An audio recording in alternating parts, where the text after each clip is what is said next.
I'm Patrick Lancaster, and right now we're in Rostov, Russia, one of the many major cities in Russia that has been affected by the latest several months of drone attacks by Ukrainian forces on the fuel and oil infrastructure of Russia that has resulted in a fuel shortage, where has been on the news showing many fuel stations having very big lines of people waiting for fuel, people getting upset about fuel shortages, and honestly, in the last months, these attacks have been very effective by Ukrainian forces on affecting the civilian population of Russia. And unfortunately, they've moved it beyond the oil infrastructure into the ozone and wild berries, which is basically the Amazon of Russia. And this has nothing to do with the military infrastructure of Russia. This basically their Amazon, as I said. So one would think, what would that be considered if an Amazon warehouse was attacked in the United States? That would be considered a terrorist attack, because that would be the point of these attacks, to terrorize the population, to terrorize the civilians that are selling on these outlets. And they have succeeded. Ukraine has succeeded in terrorizing these civilians. And even there's Ukrainian commanders that have come out and said that's basically what they're trying to do, bring the war to the Russian people that think the war is too far from them, and trying to terrorize them. And, you know, that's not okay. I mean, we can see that, you know, but I'm here to show you what I see with my own eyes. So right now we're going to be taking a trip across southern Russia, a large part of southern Russia. We're going to be going about 1,000 kilometers and showing you what the situation is with fuel here, because in the last month there's been these huge shortages of fuel, people lining up, as I said, but now Russia is reversing this, and there's almost no lines now. The prices are going back down, which, as we look at the prices, the prices of fuel in Russia are about, I believe it's 93 cents a it's about 80 cents, 80 to 90 cents per liter in Russia. And in EU, it's over double that, around $2. And somewhere not that quite high in the US, but basically Russia has less expensive fuel, even with this shortage. Now let's look over here, Timur. Let's look here at this gas station here, and we can, I mean, there's no line here. We can look up here and see that it is 74 rubles and a half for 95 and 65 rubles for 92. Now, that is about, as I said, 80 to 90 cents. Much cheaper than both the US and Europe. Half as much as Europe. And one car here. Now, okay, you're going to say, well, it's nighttime. What time is it? Yeah, it's the evening. We're going to be driving through the night. But when we get to the very southern part of Russia, we're also going to be showing you rush hour in Sochi. So you don't just think that this, we're catching it at an interesting time. But we're going to be updating you, showing you different fuel stations along the route, and just giving you a real look into what the real situation with this fuel shortage. We're going to talk again about the terrorist attacks and other events, and how the front line is actually doing. Because as many of the movements of Ukrainian forces in a positive direction, not necessarily from the front line, but things like this gas or fuel shortage, and when they took a lot of territory in the Kursk region, they saved up so much for several months and then shot their load at one time, and Russia quickly came back. And that's what seems to be happening here with this fuel. They saved up so many drones and just attacked. Now they're almost out. So we're going to be here showing you. I'm here with my family, going across Russia, as I said. My son Timur is on the camera, and we're going to be showing you a little bit of Russia and what the situation is on the road of Russia. Please like, share, subscribe, and we've got a lot more to come at the end. Some interesting surprises of what's happening in the future. So stick with us. Make sure you like and subscribe, and comment below what else you want to see. Fuck yeah. Good job, buddy. All right. Subscribe, please. Yeah.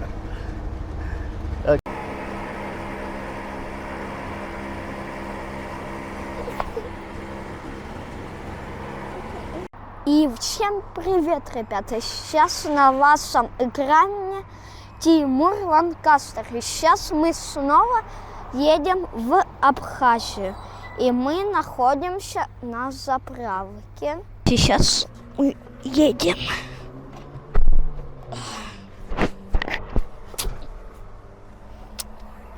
И приятного просмотра.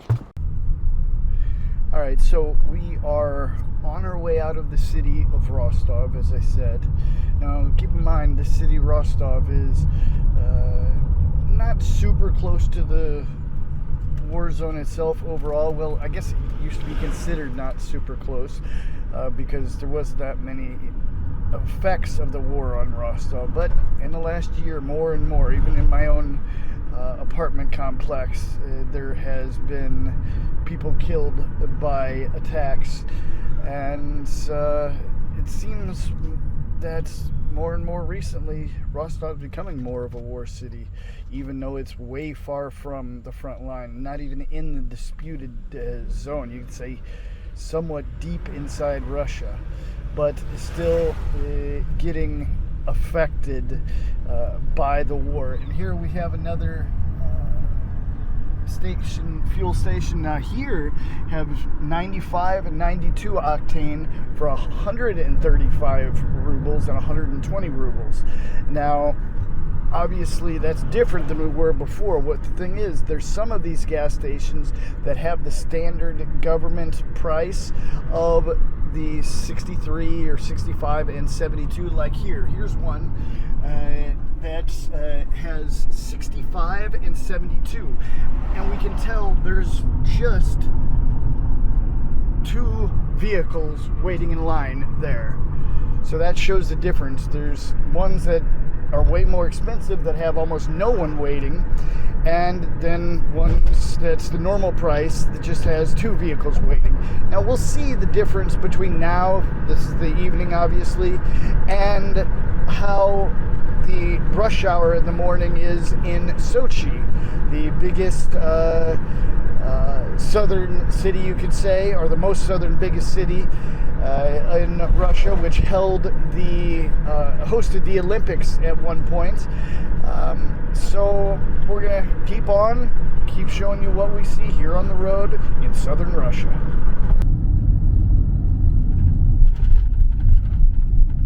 And that's one of the toll stations for the M4 highway going south from Rostov. We're going to be going through Krasnodar, and then, as I said, down to Sochi. And we've got an interesting surprise after Sochi. Okay, and there's another fuel station, and the one on the right seem to only have 92 octane. One on the left, both, and they both at normal prices. That's pretty much what we've been seeing. We've already gone about, I'd say, 60, 70 kilometers. So, what, 45 miles? We're reporting the information as it comes. Comment below what you think of my son Timur's cameraman skills. He's taking a little nap, you could say, as everyone in the car, the whole family. So it's me for a while. I'll let you know the information as it comes. Alright, so I guess now is a good time to talk about the front line action, the movement on the front line. I mean, in this last, month and a half, 2 months, that Ukraine has been making an impact on Russia with the fuel shortage, the front line has been moving as well. And there's many different estimates on how exactly it's been moving, where it's been moving, and what's been moving it. But the overwhelming consensus is it's been moving in one direction, and that's with Russia taking control of more and more villages. Now, the estimates are somewhere between, I believe, about 10 and 35 villages taken under control by Russian forces in these last 2 months. One of the weeks being a record of, I believe, 14 villages in just 1 week. And so, as it happened in Kursk, when Ukraine put all of their resources in one basket, you could say, and pushed, made a lot of ground, took a lot of territory. They lost a lot in other ways, and that's what's happening here, it seems. Ukraine has been saving up the drones, saving up the resources, putting it all in one direction to target the oil infrastructure. Well, and now just the overall civilian infrastructure with the attacks on the Russian Amazon. And how far are these, clear terrorist attacks going to be going that are clearly attacking civilian targets with the stated aim by high-ranking members of the Ukrainian military that it is to bring the war to the normal Russian person and terrorize them. This is not a secret anymore. This is what their goal is, to terrorize the normal Russian citizen, as been stated by Ukrainian command. So only time's going to tell. We're going to see how much this fuel shortage has been reversed. Actually, looks like we got a couple more fuel stations coming up here. The blues, so I believe they might have not only fuel but also gas, because here in Russia, as in Europe, they have vehicles that run on, I believe, methane or propane. I always forget the difference. So let's see it here. Okay, no gas. They have 92 and diesel. And not many people waiting. Now, that's one thing that I noticed, is that at no time during this fuel shortage did diesel run out. Never saw a fuel station without diesel. Now, one would think maybe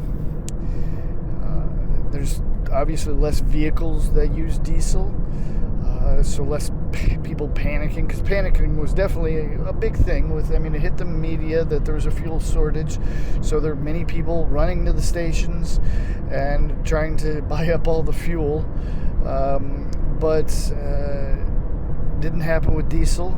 So I think possibly they kind of pulled back on the production of the actual octane 92, 95, and raised the production of diesel, because I mean, if a country runs out of diesel, they can't feed their transport trucks, and everything halts in the country.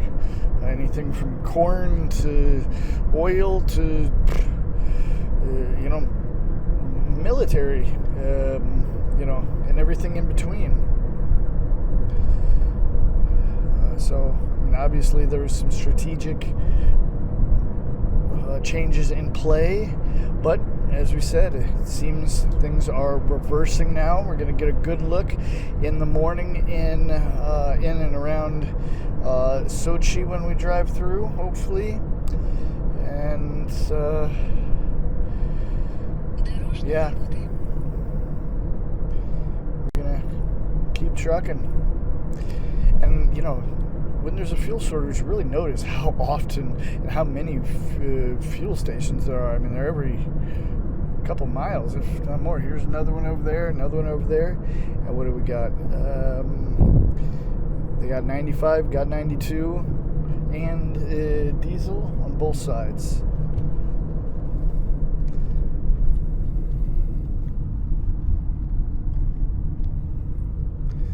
All right, getting up to some road work.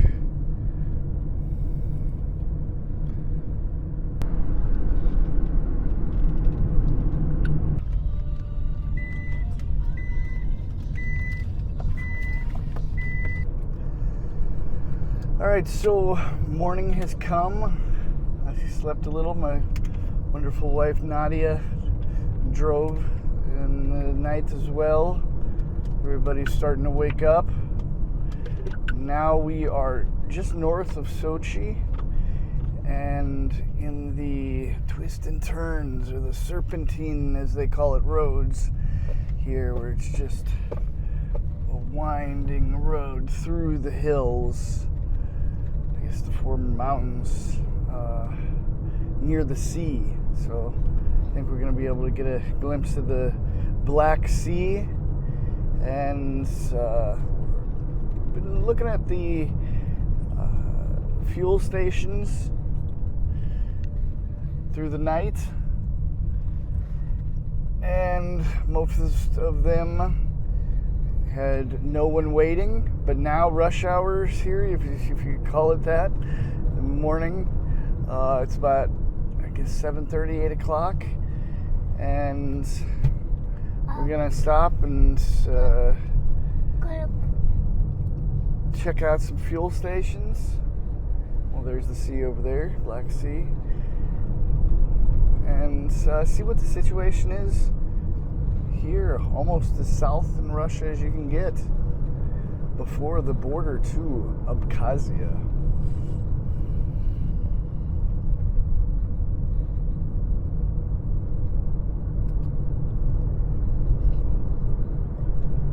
И сейчас мы в Сочи. Да. Вот.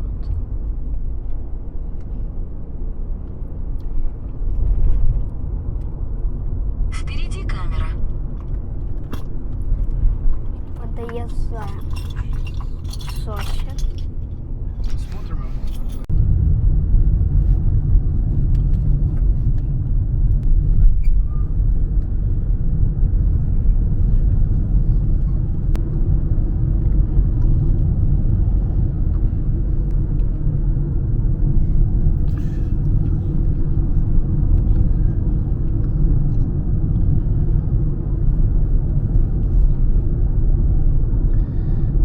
So we just saw that fuel station on the other side with no one waiting.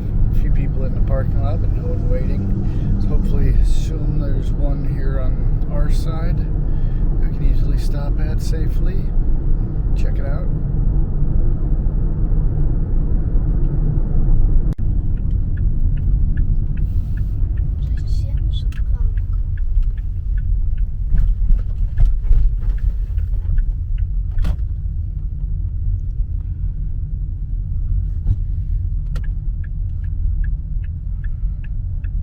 Маршрут перестроен. Через 100 метров поверните направо на Магринскую улицу.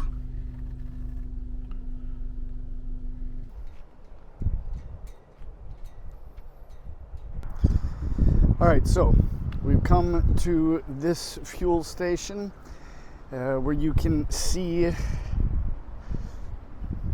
no line at all. Pumps actively being used, but no line, no fuel shortage here. So this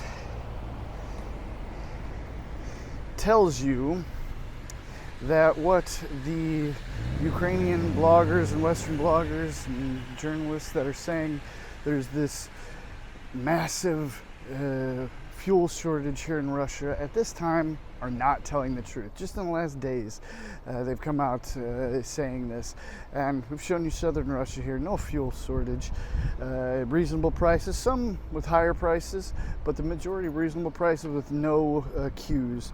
And there was a panic fuel shortage in the last months, and during this time the front line, you could say, collapsed in some areas, and Russia took a lot of territory, but as I said, between 10 and 35, 40 villages, depending on what source you look at. And so this is shown again how Ukraine kind of saves up their resources and blows their load all at one time, like they did in Kursk, and destroyed a lot of civilian areas, and Russia regrouped and took it back. And the fact is, in the West, they're trying to say Ukraine's winning this war and all that, but if you look at the facts on the ground, Russia is continuously taking territory. Ukraine makes some positive moves, you could say, in their effect, and as of now, those positive moves are terrorist attacks again, what would you consider an attack on Amazon? That something that has to do nothing with the military. A terrorist attack, of course, and it's been admitted by the Ukrainian command that it was a terrorist attack. They're trying to terrorize and bring the war to the locals of Russia, the population of Russia. And, again, that's not okay. War is not okay. War sucks. And again, you deserve to see as many different things from as many different perspectives as possible. I give you what you're not going to see in the Western mainstream media. I show you the things that others can't or won't show you. Please stick with us. Right now, as I said, I'm here with my family. We're headed down to Abkhazia, a breakaway region of Georgia. That's got a lot of interesting history and a lot of things to show. So please like, share, subscribe. Click on that link in the description. Help support my work. Support this next big series to Abkhazia. You're going to learn a lot. I'm going to learn a lot. I've got the contacts lined up for the stories, and we're going to keep trucking on.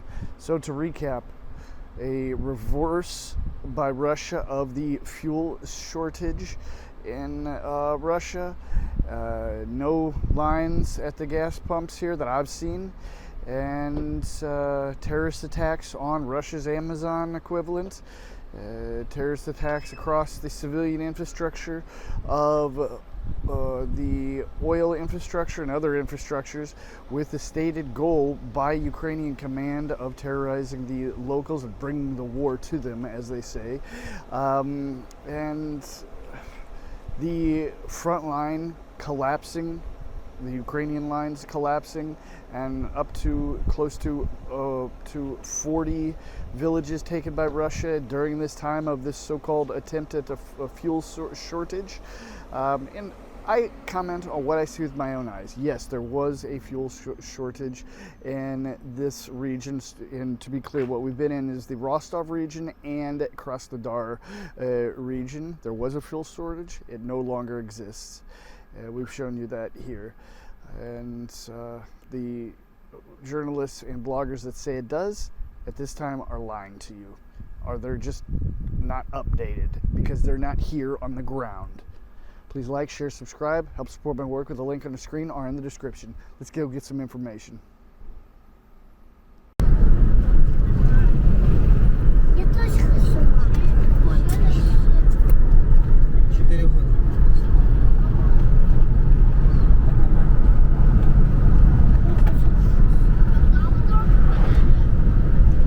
Он ошибался.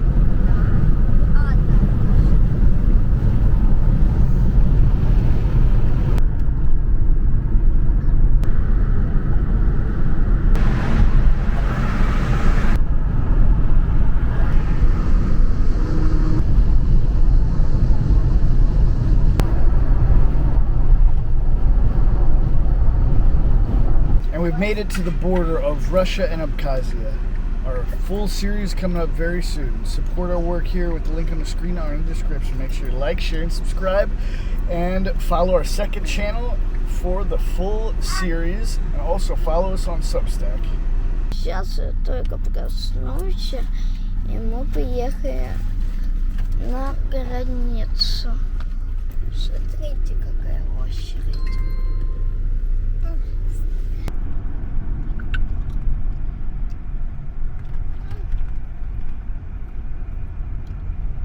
And we are about to cross into Abkhazia.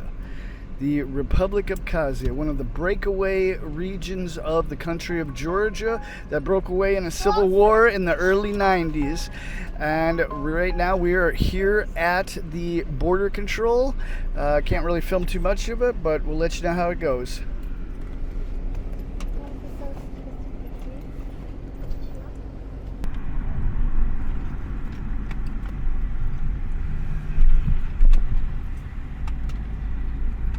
And we are in. Very, you could say, simple border crossing. Of course, we went through Russia first.